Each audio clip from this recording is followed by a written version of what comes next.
मंजू वर्मा, सह आचार्य, राजकीय कला महाविद्यालय, सीकर। आज का विषय है पेरिस की शांति व्यवस्था और संधि। पेरिस के शांति सम्मेलन में भाग लेने के लिए 32 राष्ट्रों के प्रतिनिधि आए। इस सम्मेलन का काल, स्थान, गठन और प्रक्रिया सभी का महत्व इस दृष्टि से रहा कि सम्मेलन ने कहाँ तक अपने उद्देश्यों को प्राप्त करने में सफलता प्राप्त की थी। 1918 में महायुद्ध तो समाप्त हो गया, परंतु यह अनेक प्रकार की जटिल राजनीतिक, आर्थिक, सामाजिक समस्याएं छोड़ गया, जैसे संसार के सामने कभी उपस्थित नहीं हुई थी। यूरोप के अनेक परंपरागत शासनों जैसे जर्मनी, ऑस्ट्रिया, रूस और तुर्की के साम्राज्य का अंत हो चुका था। यूरोप का आर्थिक जीवन अस्त व्यस्त हो चुका था। असंख्य लोग अपर्याप्त भोजन के कारण बीमार थे या भूख से मर गए थे। लगभग 80 लाख युवक रणभूमि में मारे गए। शांति स्थापित करने का कार्य युद्ध से अधिक कठिन प्रतीत हो रहा था। विभिन्न कारणों से वातावरण कटुता और घृणा से भरा हुआ था। जर्मनी को युद्ध के अंतिम दौर में अनेक स्थानों पर हार का सामना करना पड़ा था।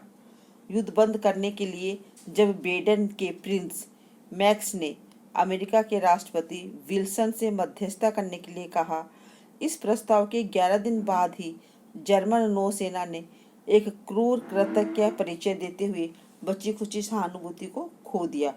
जर्मन नौसेना ने आयरिश यात्री जहाज लिनस्टर को डुबो दिया। इस जहाज पर 450 आदमी, औरतें और बच्चे थे। ऐसी परिस्थिति में विजेता राष्ट्रों के प्रतिनिधि पेरिस में ऐसी व्यवस्था स्थापित करने के लिए एकत्र हुए थे जिनके द्वारा पराजित राष्ट्रों के साथ प्रतिशोधात्मक न्याय हो सके, विजेता राष्ट्रों की क्षतिपूर्ति हो सके, साथ ही स्थायी शांति की नींव भी रखी जा सके। शांति सम्मेलन के स्थान का विशेष महत्व था। पेरिस को ही सम्मेलन के लिए चुना गया। प्रारंभ में स्विट्जरलैंड की राजधानी जेनेवा को चुना गया था, क्योंकि वह एक तटस्थ राष्ट्र था। राष्ट्रपति विल्सन ने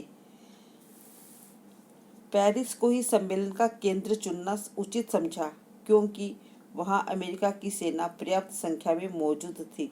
पश्चिमी यूरोपीय राष्ट्रों द्वारा एक तरह से पेरिस में अपनी ताकत को केंद्रीकृत कर दिया गया था और यहाँ से जर्मनी का मुकाबला किया गया था।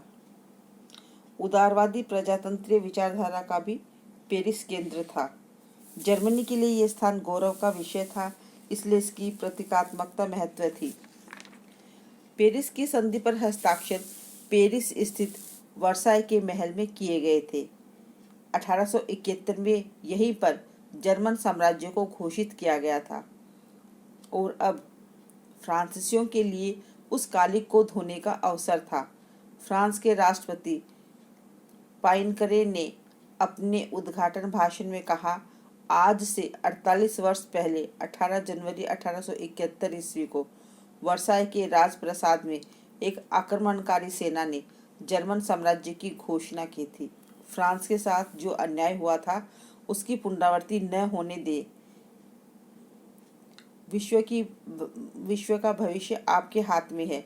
इसके बाद क्लीमेंचू, फ्रांसीसी बुजुर्ग नेता जो कि अतीत की उस घटना का प्रत्यक्षदर्शी था, को सम्मेलन का अध्यक्ष बनाया गया।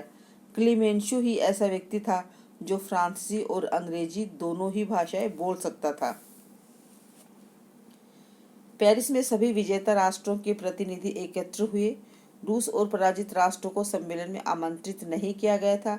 अमेरिका से स्वयं राष्ट्रपति विल्सन, इंग्लैंड से प्रधानमंत्री लॉर्ड जॉर्ज, इटली के प्रधानमंत्री ऑरलैंडो और जापान के प्रधानमंत्री सेयोजी सम्मेलन में शामिल हुए।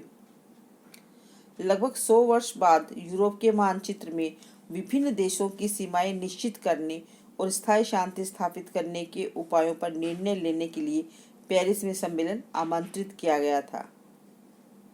यूरोप की शांति समस्याएं केवल यूरोपीय राजनयिकों तक ही सीमित नहीं थी। यह सम्मेलन सभी अर्थों में अंतर्राष्ट्रीय था। मित्र राष्ट्रों के प्रतिनिधियों के अलावा सहयोगी राष्ट्रों के प्रतिनिधि भी सम्मेलन में भाग लेने आए थे। ऐसे राष्ट्र जिन्होंने प्रमुख मित्र राष्ट्रों को सैन्य मदद दी थी, से सहयोगी राष्ट्र स्वार्थवश युद्ध के अंतिम चरणों में सम्मिलित हुए थे। बहुत से मध्य और दक्षिणी अमेरिकी राष्ट्र जैसे Cuba, Brazil, Panama, Guatemala, Nicaragua और होंडुरास ने युद्ध में प्रवेश किया था। बोलिविया, पेरू, उरुग्वे, यूकांडोर ने धुरी राष्ट्रों से संबंध विच्छेद कर लिए थे। नए राष्ट्र जिनकी स्वतंत्रता की स्वीकृति मित्र राष्ट्रों ने दी थी, जैसे चेकोस्लोवाकिया, पोलैंड, इनके प्रतिनिधि भी सम्मेलन में उपस्थित थे। छोटे राज्य और उनकी स्वतंत्रता और अस्तित्व संबंधी समस्याएं जैसे आर्मीनियाई, यहूदी, लेबनानी, मिस्री, कुर्द और कोरियाई तथा आयरिश सिन फेन, इनके प्रतिनिधि भी बड़ी उम्मीद के साथ आए थे। रूस के नहीं आने से पूर्वी यूरोप में उत्पन्न प्रादेशिक और भूमि विवाद को सरलता से सुलझा लिया गया। रूस के विरुद्ध और विशेषतः साम्यवाद के बढ़ते प्रभाव को रोकने के लिए भी पूर्वी यूरोपीय राष्ट्रों ने आपसी सूझबूझ का वातावरण कायम कर लिया था। धुरी राष्ट्रों, विशेषतः जर्मनी को आमंत्रित नहीं करने से पेरिस शांति सम्मेलन के निर्णय एक तरफा और निरंकुश कहे जा सकते हैं। धुरी राष्ट्रों को न बुलाना तत्कालीन परिस्थितियों को ध्यान में रखते हुए भले ही उचित हो, पर इसके दूरगामी प्रभाव घातक सिद्ध हुए। सम्मेलन की समस्याएं। विभिन्न परिषदों और आयोगों के माध्यम से सम्मेलन के कार्य को सुगम बनाने का प्रयास किया गया। इस कार्य को पहले 10 व्यक्तियों की एक सर्वोच्च समिति या परिषद को सौंपा गया। उनमें उस समय के प्रमुख राष्ट्रों के 2-2 प्रतिनिधि थे। ये प्रमुख राष्ट्र थे अमेरिका, फ्रांस, ब्रिटेन, जापान और इटली। सम्मेलन की मुख्य समस्याएं। फर्स्ट है संधि का ऐसा प्रारूप तैयार करना जो न केवल बड़ी शक्तियों को अपितु अन्य सभी राज्यों को स्वीकृत हो। युद्ध के परिणाम स्वरूप उत्पन्न आर्थिक संकट तथा मध्य और पूर्वी यूरोप के निवासियों की खाद्य समस्याओं को सुलझाना। विजयी सेनाएं, उत्तेजित जनमत तथा समाचार पत्रों पर नियंत्रण रखना। जर्मनी की पराजय के उपरांत छोटे छोटे देशों में आपसी झगड़ों का हल ढूंढना इत्यादि। सेकंड, विभिन्न विषयों के निर्णयों पर किसी प्रकार का दृष्टिकोण अपनाया जाना, गुप्त अथवा खुला। यद्यपि राष्ट्रपति विल्सन संधि की शर्तों पर खुले तौर पर बातचीत करना चाहते थे, तथापि संधि की शर्तों के विषय में महत्वपूर्ण निर्णय गुप्त रूप से लिए गए। प्रमुख राष्ट्रों को यह भय था कि किसी भी राष्ट्र में जनमत क्षेत्रीय निर्णयों के विषयों को निर्धारित करते समय और निर्णय को प्रकाशित करने से उग्र रूप न धारण कर ले। विल्सन ने अपने 14 सिद्धांतों को आधार मानकर ही युद्ध के दौरान की गई गुप्त संधियों को भंग करने की बात कही थी, विशेषतः उस समय जब जर्मनी को युद्ध समाप्त करने के लिए कहा गया था।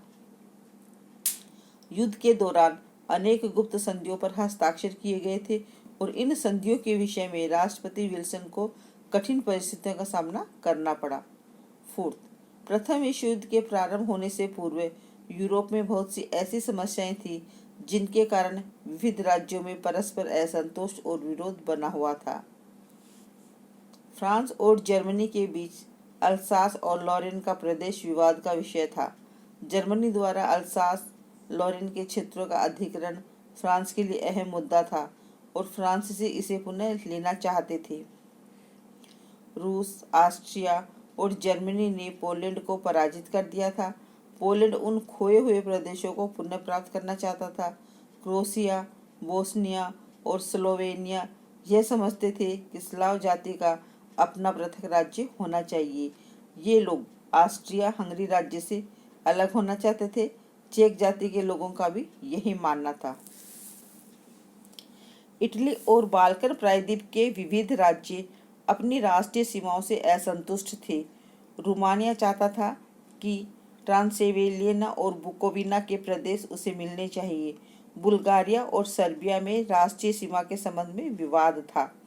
रूस चाहता था कि कुस्तुंतनिया उसके प्रभाव में रहे और दार्दनेल और बास्फोरस का जलडमरू मध्य उसके नियंत्रण में रहे, ताकि रूस के व्यापारी जहाज भूमध्य सागर तक ले जा सके। सम्मेलन के सम्मुख इन समस्याओं के अलावा अन्य समस्याएं भी थी।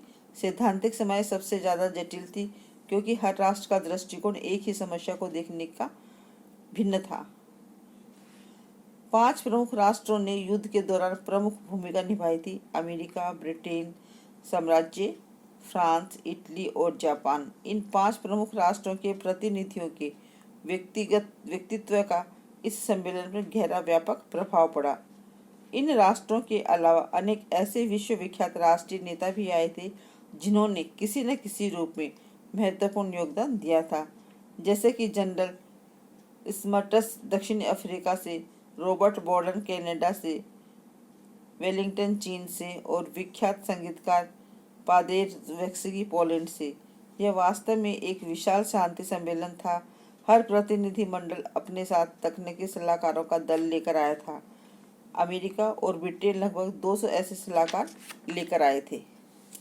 प्रमुख 10 की परिषद 2 आयोगों में विभाजित कर दी गई थी। 5 की परिषद 5 विदेश मंत्री और 4 की परिषद, इसमें राष्ट्रपति विल्सन, क्लेमेंशु, लॉयड जॉर्ज और ऑरलैंडो। जापान ने इसे सदस्यता का कोई लाभ न मिलने की स्थिति में छोड़ दिया। 1919 के अंत तक इसी तरह ऑरलैंड में भी सम्मेलन को छेड़ दिया। इसीलिए अब प्रमुख 3 राष्ट्रों के प्रतिनिधियों ने ही मुख्य निर्णय लिए।